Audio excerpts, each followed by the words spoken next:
កំដរដល់គូស្នេហាមកសំព្រៃប្រឹងសាក្លាផ្លែខ្លាំងផ្កាគួរឲ្យបែកតែ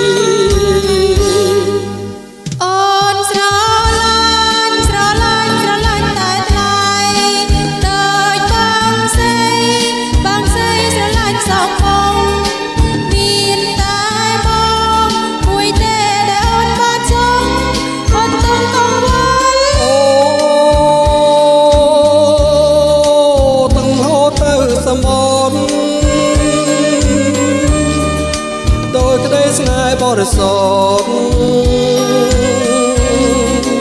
ទាំងចិនហូរលាយគ្នា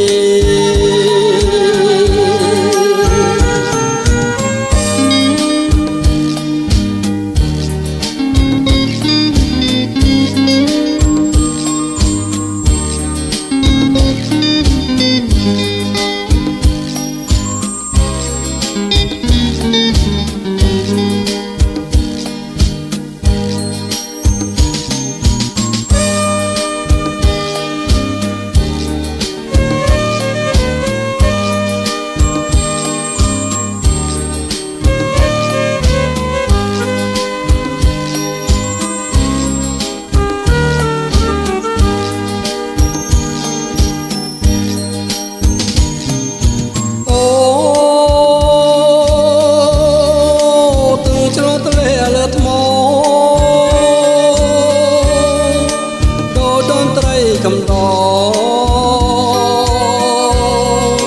ដល់គូស្នេហា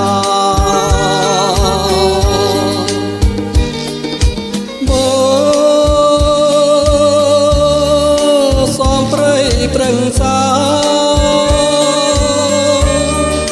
ក្លាផ្លែខ្លាំងផ្កាគួរឲ្យបែកតែ